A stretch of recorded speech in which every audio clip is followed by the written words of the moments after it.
So, I had done all this preparation, and at that moment, it felt a little foolish. Like, how can I have this wrong? It's like 6 letters. It looks pretty. I might have the tone wrong, but you got to figure out what I mean. And of course, no.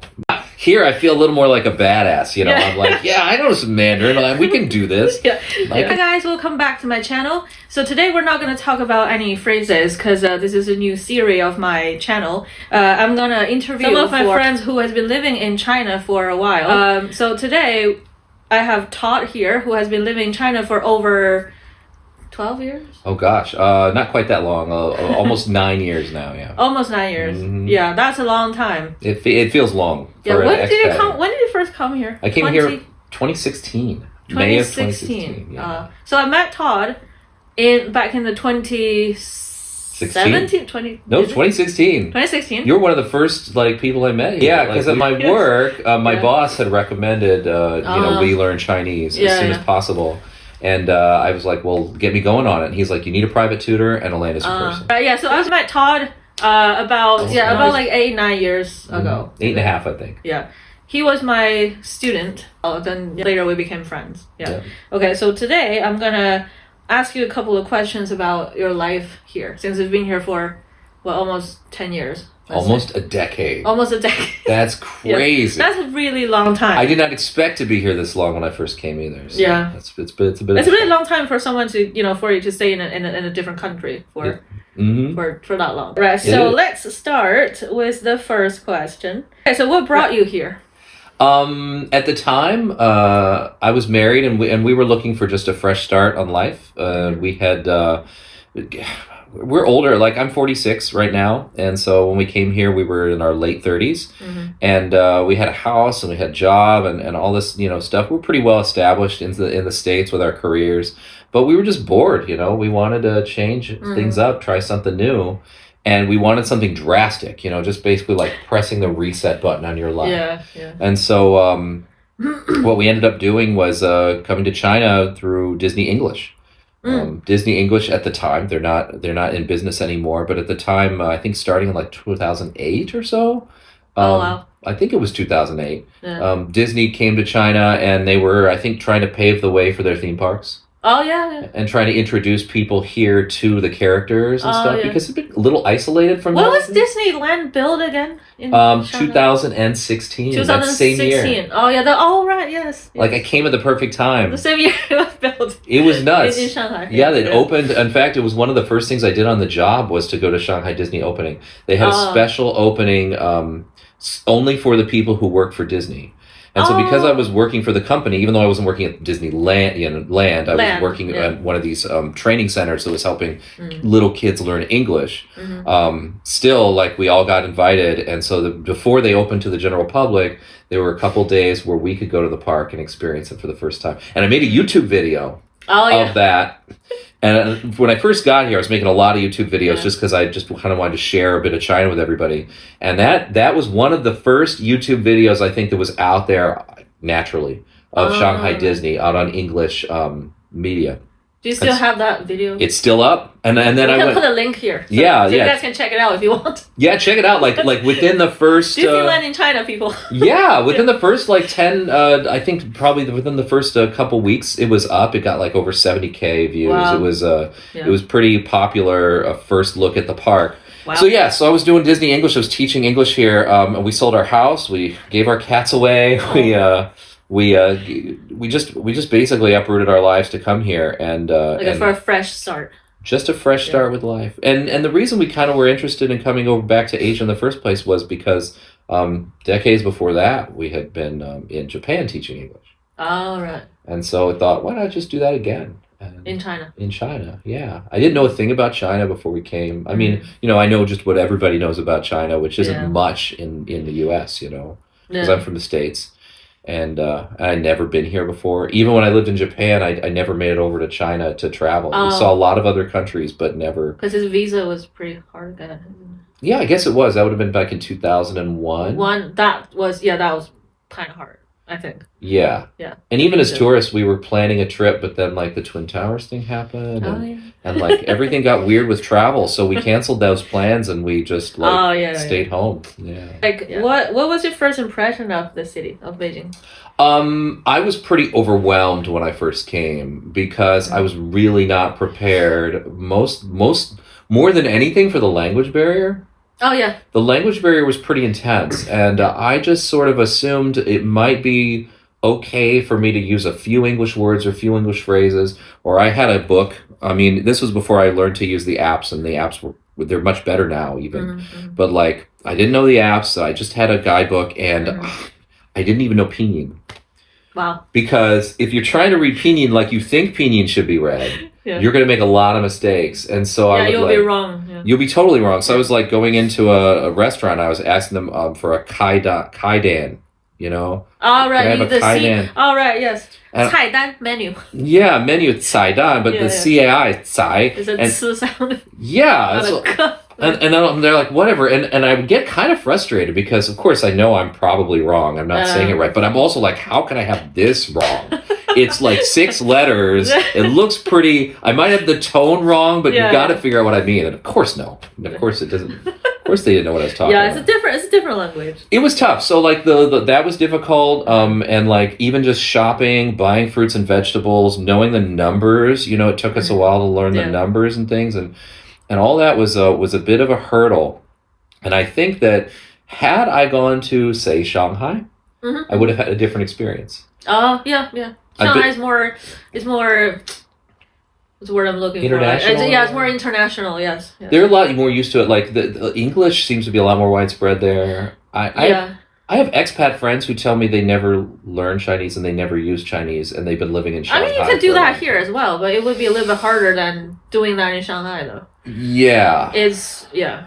You could do that here, but you would have to have somebody walking you around and showing you the places to go and what to do. People here are more like down to earth. Like we're not like people in Beijing. So the biggest difference between people here and people live in Shanghai is that they just use more English in their daily life. But there are like so many foreign companies in Shanghai. There's so many like expats working in Shanghai. So it's like a must needed language. Yeah, and it has been like historically, right? So it created a really foreign environment. Yeah, you could say, yeah. So it would be a lot easier for English speakers to go to Shanghai, to live there or to work there. It would be a lot easier. But living here is more like living in the real China. You know, it is. Yeah, and it's super convenient to live here. But again, like just interacting with people on a daily basis is a challenge. But like I prefer that. Like I didn't want an easy gig, you know.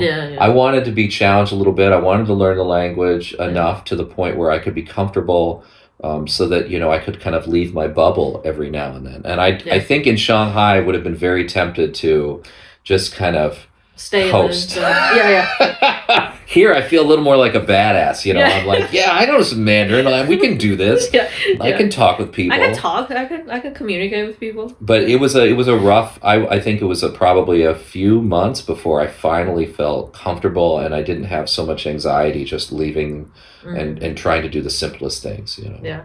So is it important for expats who come here for the first time to learn Chinese, do you think?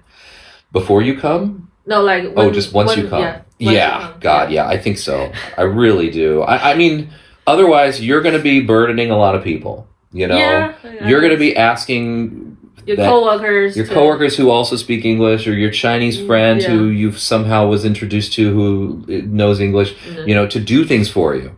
And even on the phone, or to pay your bills or do whatever, like you're constantly going to be calling someone, and people are often willing to help. You're willing. Yeah. You help me all the time. You just help me pay my gas bill. Yeah. But we've been friends for a long time, Heating, But there's a sense of pride that comes with being able to deal with all these things on your own. Sometimes you had enough. Like you're like, I don't want to ask anybody to help me ever again, because I've been bothering people enough. Exactly. With everything, just because you don't know the language.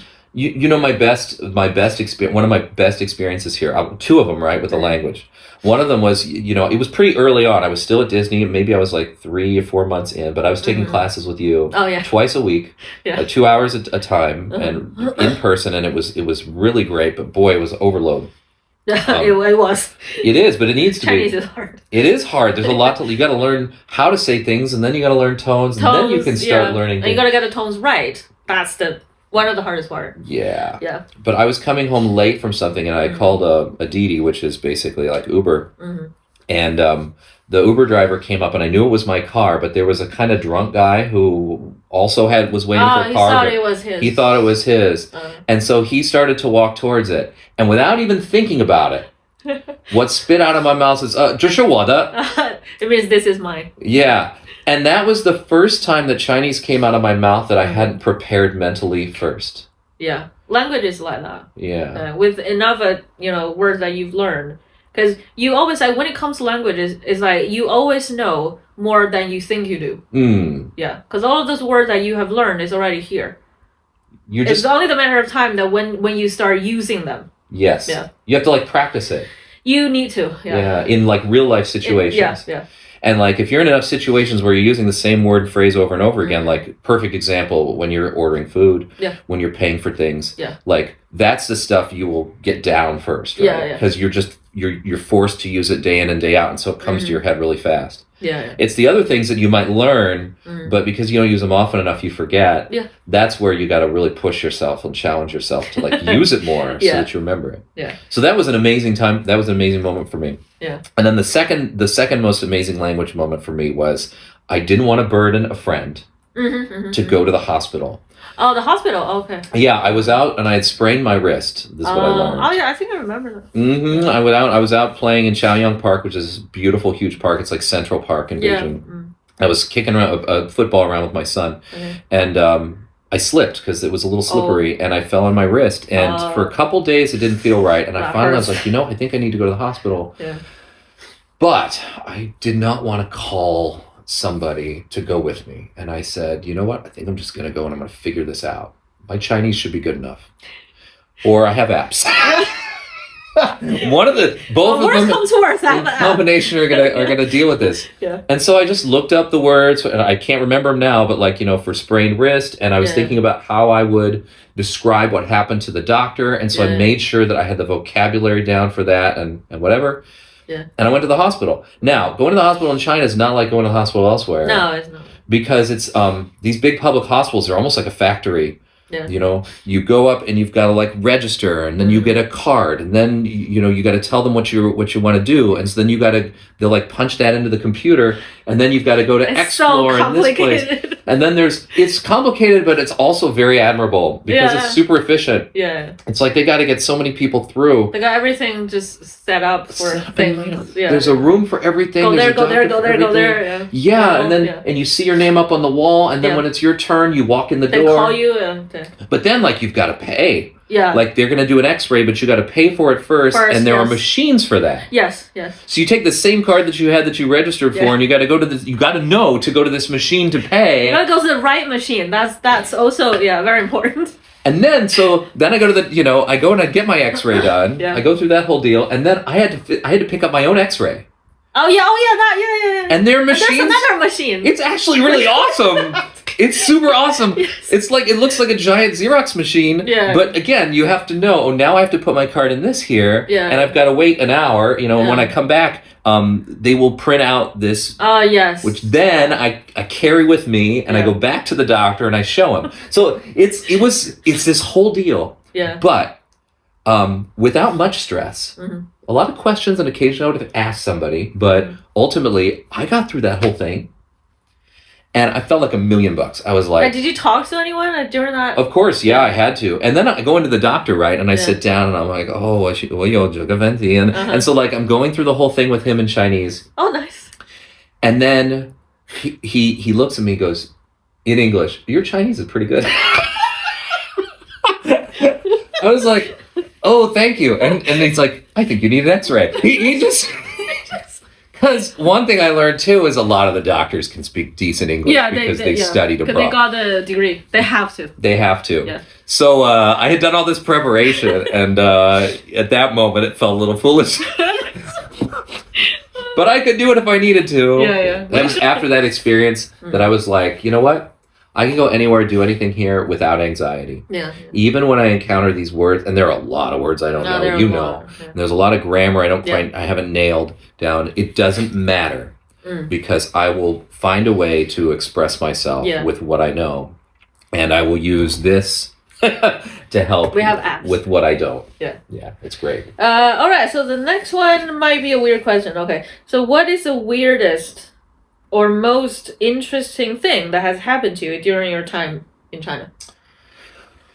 You know, that is a good question. Ask somebody who's been here for like a year or two, because they probably have a lot of stories. Yeah. A person like me, once you've lived in a country for... And I had this in Japan too. You know, once you've lived there like 3 years or so, everything that felt weird to you suddenly feels like normal. Normal, yeah. And so you forget. I remember when I was walking down the street, one of the things that just seemed very odd to me was how it seemed like cars were all parking on the sidewalk. Yeah, they do. The sidewalks are parking lots. With that, it took me a while to realize, okay, I was like, okay, I'm walking on the sidewalk, but also there's going to be a car coming up behind me that I need to kind of watch out for because he's going to be parking here on this side of the sidewalk. I mean, it was just a little bizarre, for me. That was one of the weird things that, for me. I can't say that I was kind of open to, a lot of weirdness. And so I wasn't, I would have thought it was strange if nothing was weird. Yeah, of course. You're in a different country. Exactly. Of course, like things are gonna be weird at some point. I think one of the things that was hardest for me to get used to that felt strange was having to call for service in restaurants. So anytime you need or want anything, it's in the West, we do this little dance with our waiters. They come by and they're supposed to be proactively checking on you all the time, and to a point where they need to like pretend like they're your best friend and chat you up because they're going to get the tip and all this. But like they're just expected to pay attention and know when you're ready for this and when you're ready to refill your water or get your new drinks. And actually, I prefer this way better, which is. No, they're just there to take care of you, and when you need them, you just call them over. For me to call a waiter like I call a waiter over here would be super rude in my country. America, yeah. So I had to get over that feeling. Oh no, that's just how it is here, and now I love it. Now I kind of hate going back to the States and like trying to start up this false relationship with a stranger just so that I can, get a plate of pasta and tea and drink it and eat it and leave. Yeah. Because the difference is like waiters in other countries, they live on tips. Yes. As waiters here, they don't. Right. They just get paid monthly. They're not allowed to take tips. For any one of you, if you want to travel to China, like if you go to a restaurant, don't tip the waiter or the waitress because they're not allowed to take your tips. Yeah. It's not against the law, but it's just kind of against their company policy. And they're not supposed to make any extra money on their shift. Right. So that's the thing. It wouldn't be fair, really, to then the other workers, right? No, it wouldn't be. Because also... Why do you get all of this money, but like not me? It's like we all work here. Yeah. So the work environment here is like that. We all work here, so we make what probably like same amount of money every month. And then if you're making more money than me, why? Like, that's a problem, right? We're doing the same job. Yeah, we're doing the same job. Plus, like a lot of times, like when restaurants, it's not really the same person coming to your table every time. No, it's not. It's not like one person's been assigned to your table. Yeah. I mean, maybe they do something like that, but in general, like it might be a different person who gets you everything and who helps you and whoever happens to be walking by at that time. So, like, how would you, if you left money, who would take it? And I remember my, friends visiting or relatives visiting, my uncle or my dad, whatever, they're like, "Are you sure we don't leave a tip? Because this, are you sure?" And I'm like, "No, no, you if don't. You put money there, they're gonna chase after you. Like you left some money. They're gonna give your money back. Yeah, like, no, it's yours. No, I can't. No, what do you mean it's mine? It's your money. You left it. It's like that because to some people, like giving them tips is more like an insult. Yeah, they'll be like, giving out money. It's like you feel bad for them. Like you want to. Oh, like you're a beggar or something. Like you're yeah. Oh, Here is that kind of mindset. Yeah, so we don't do that really. Okay. Yeah. So you've said you've been here for like almost a decade. Yeah. Yeah. So what do you miss most about your country, about America?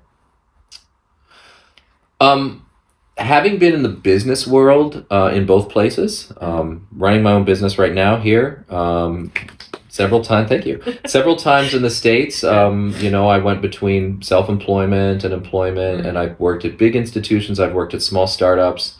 I've kind of done a little bit of everything. I've even worked in government in a couple times in the States. So I feel like I have a pretty good handle on how big and small, you know, business is done in the U.S. and what the work environment is like. It's a bit different here in China. China has made me a better negotiator. Because everything has to be negotiated. Yep. You know? Yep. And so, like, even things you wouldn't think could be negotiated can be negotiated. Yep. And when that is sort of the expectation, it's weird if you don't.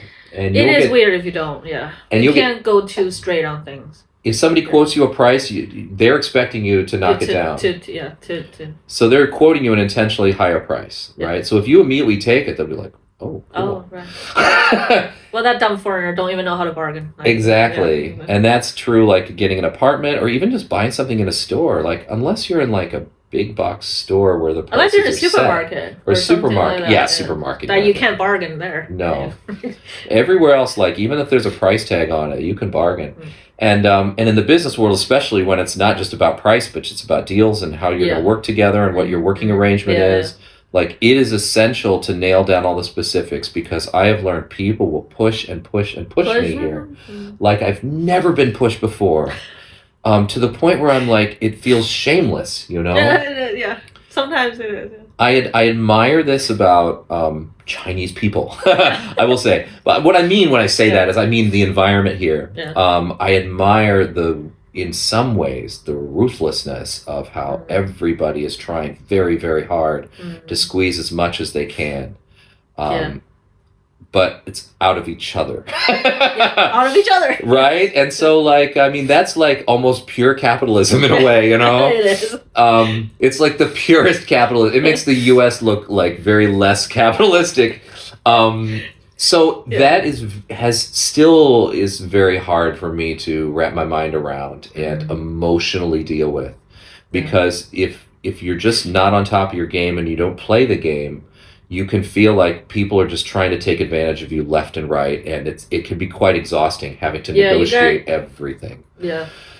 So I've become a much better negotiator. I've been really good. I'm much better than before about looking out for my own interests and about like being cautious, you know? Yeah. I don't want to say I don't trust everybody, but what I mean is like I just don't take everything at face value, and that I'm learning is sometimes a better way for me to just be. You know, is to question everything a little bit more and second guess things and ask the right questions and get specifics. Which you should do in here. Yeah, don't assume anything. It's really important. Yeah, it's just not that straightforward in China most of the time. Like if you want to strike a deal, you'd be like, okay, there are so many details that you need to confirm with the other person, with the other party, before you start doing anything. Yeah. So it's like that in here. Yeah, and you got to get it all in writing and you make sure. Yeah, and plans could change. Even like after you sign a contract, even after that, like things might change. And that's true everywhere. And you're gonna have to deal with it. Yes. Okay, so my next question is, what made you stay? Since you've been here for 10 years, that's quite a long time, isn't it? Right. So there must be a reason that actually made you to stay here. Like, be like, can I say I've fallen in love with China? I'm going to be honest and say no. I mean, have I ever fallen in love with anywhere I've lived? Probably not. So it's really no different than anywhere else I've been. But the fact that I have found lots of opportunities that are kind of unique to me that I wouldn't have been able to get elsewhere has kept me here. When I first came here, it was very overwhelming and I felt very small. And but I felt valued because I was teaching English to kids who and very grateful parents, you know. Right. And I happen to be a native English speaker with a very what they call like standard American accent, which everybody likes. And we love American accent, British accent. Yeah. All the other variations. It's a thing. It's a thing here in China. Yeah, it's like they want one or the other, right? And nothing too crazy in either direction, right? No, but now people are like they're trying to get more experience of a British accent. You know, the posh accent. Right. That gets really popular here. Right. Talk like the Queen. I can see that. Yeah. Well, I mean, and one thing I always try to teach my students and their parents more than anything was like, honestly, none of that matters. Like, as long as you can understand and be understood, you're learning language and you're using language, right? Yeah. Don't worry about your kid's accent. Don't try to make them sound like me. But, you know, anyway, so like, I had that advantage, you know, in the market, so it was very easy for me to get teaching work. And then because of my background in business and stuff, I was able to get a higher position as an administrator at a school when my son was born. And then from there on, you know, I found lots of little opportunities here and there. Yeah. I find Beijing to be a very fast-moving city. Oh, it is, yes. And you can see it visibly. Yeah, visibly. Like things change, like new buildings every month, new subway stations every month. Yeah, I think they're start building the line 3 now. Yeah. Yeah, because line 3 was left out for some reason. Like, you know. I get so excited about new lines going in. I'm like, ooh, I hear they're building a line. The map is already massive. You know, it's already massive, like the subway map in here. Oh my god. And like, you know, back home, they'll say something like, okay, well, you know, they're playing a new high-speed line down through California that's going to cut the time from, you know, New York to whatever and such. And I'm like, okay, but I'm not going to see that in my lifetime. Probably. Whereas here, there's going to be a new subway line. I'm like, 2 years from now? Probably Perfect. one or 2 years. Yeah, and it'll happen. New line, and then another line. It makes my life so convenient. So, like, you can see it. Yeah. I've also learned not to fall in love with anything because it might disappear. So restaurants that I loved have moved or changed. Or closed or something. But it's just a visible representation of the dynamic nature of this place. Yeah. But what's exciting to me is the dynamic nature of what's possible. Yeah. And so, you know, things change for better or for worse. And it goes both directions. Yeah. You know, quite rapidly in the business world. And what's needed and what's necessary and what's useful. And so I just like keep my eyes open, and I just feel like there's just little fun things I could do and see if I can make anything of it. Just coming whizzing right by me.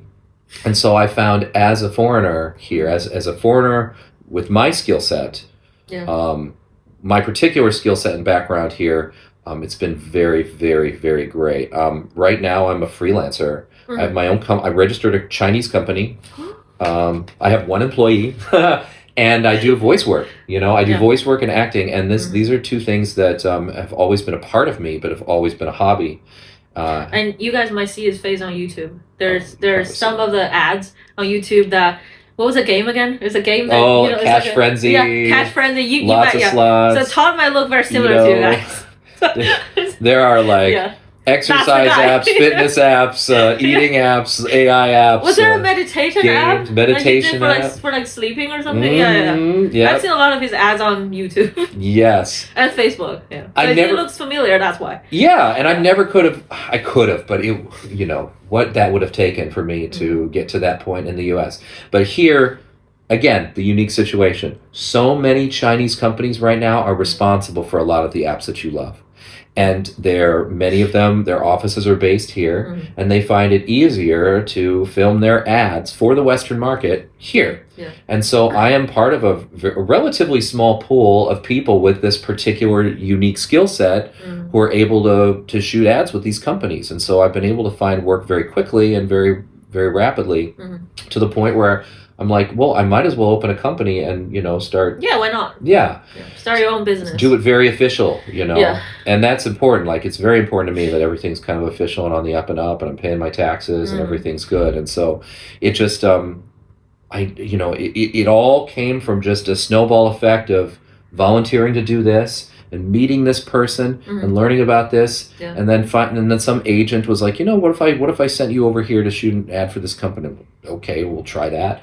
And then one thing leads to another, and here I am. And I just don't feel like this would have happened to me in the U.S. without a lot of painful, difficult work and high degree of competition. Yeah. Plus, once again, like I said, the opportunities were here, and they weren't in the U.S. for this kind of work. Yeah. All the shooting's happening here right now. Yeah. Also in here is all about, you know, who you know. You know, you got to build a network. Yeah, your social network is really important. Yes. Here in China. Yeah. So if you could go back in time and talk to yourself as a new arrival in Beijing, what would you say to yourself? I would say to myself, do the work, sit down, power hard through a good, solid, like HSK. HSK is a Chinese language test. Yeah, I would say HSK 1 is the lowest. 6 is the highest. Now they've upgraded to 9. Oh, that's true. Oh God. So at that time when it was between 1 and 6, that I feel like I'm a very uncomfortable 3 right now. But I could probably pass a 3 test by the skin of my teeth. You could probably, yeah. I think so. Yeah. But I would go for 4. You would go, yeah. I would go for 4 and put the work in early, so that I wouldn't be sitting here comfortable enough that I just hesitate to put the work in. My motivation. Yeah, that's when you get to this point. I think for most expats here, like in the beginning, you're like really enthusiastic about the language because you just got here. So you'd be like, okay, I need to learn Chinese. I need to. You need to do a lot of things. But then like after a while, like you got your job settled down, your apartment settled down, like everything settled down. Then you'd be like, okay, now I got busier. Now I'm busy. Like, do I still have time for the language? Yeah. So it would be better if you just plan your language class within your schedule. Yes. From the beginning. From the beginning. You have So to make it sustainable. I think it's probably true with every language. There's always these little humps. There's right? always yeah. There's like at first because I experienced this with Spanish and a bit with Japanese, where it seems insurmountable for a little while, and then suddenly you realize you can communicate. Yeah. But then like you're kind of enthusiastic and you feel like you're at this level. Yeah. And then you realize there's a lot of stuff you don't know yet. Yeah. And so you kind of feel embarrassed and you need to know those things. So you're motivated to do that, right? Yeah. But then there comes that point, like you said, where you get busy and you're comfortable and you know enough language to do what you're doing. Yeah. That you may never push yourself beyond that. And so only occasionally you'll find yourself in social situations and life situations where you're like, gosh, I'm really embarrassed. And I think for a guy who says, oh, he's been here for a decade, I'm at that point. I'm at the embarrassing point where it's like when people ask me how long I've been here, I want to lie. I want to say, 3 or 4 years. Because you feel like you don't know enough Chinese to... Yeah. So that should be high enough motivation, but unfortunately. Yeah, but like on your level, HSK is like that. So HSK 1 and 2 are pretty easy. But when it gets to 3, there's a big gap in between. Yeah. And when you complete 3 and then you want to get to HSK 4, then there's another big gap. Because your vocabulary there's more and more vocabularies and the grammars don't get harder, they get weirder. Because if you want to get to HSK 4, there will be some grammars that you don't understand why it's like that, because they don't really follow any rules anymore. Because the more vocabularies you learn, the more grammars you learn, it basically the more casual that it gets more casual. Your the conversation language gets more casual. Mm. Yeah, and then that will require more vocabularies, right. more grammars. Yeah. It's almost like being able to understand slang in the U.S., right? Like it's like all the phrases and you realize that people don't speak proper English on a day-to-day basis, and so there's a lot you still don't understand, and now you have to figure it out, and it doesn't follow rules. It's just the slang of the day or shortcuts. When you reach to a point and you feel like, okay, I've been learning the very textbook Chinese grammars, and when you get to that point, you'd be like, okay, so this is actually how Chinese people talk. Yeah, I'll tell you one very simple example of that. Okay. Very simple is that, if you want something, you can this is what I love about the language, by the way, is you can shortcut so much stuff. Yeah. If somebody asks you, 你要这个, do you want this? Do you want this? Yeah. You want. 要 this. 这个. Your answer, textbook would be, 我要这个. 我要这个, 对, you need to repeat it. Yeah. Right. The whole thing. Yeah. Yeah. But in reality, people say, 要. 要, 对, people say 要 or 不要. Or 不要, yeah. It's either I don't want 不要 or I want it. I want. Yeah. And I just have this habit of trying to always use the shortest. No. I have this habit of trying to use the the personal pronoun. Yeah. So when somebody says 你要, like a 袋子, like if I'm shopping, a bag, they'll say 你要袋子, and I'll say 我要. 我要, oh yeah, you would always say 我. I always say 我, it's my habit, but they'll, okay, and they put the bag away. Because when they hear the 我, I get it. Yeah. somehow they hear a 不. Yeah, they sound they're hearing 不. Yeah. Because I think more because it's two words yeah. than anything else. Then they just like instantly. Yeah. That's two syllables. So he's saying 不要. Yeah, even though I clearly said 我, they hear two syllables, so they're thinking, oh, it's 不要. Because it's not very common for somebody to say 我要. They're just going to say 要 or 不要. 要 or 不要. So I still have problems with that, where I just go, oh, 我要. And then, oh, no, 要.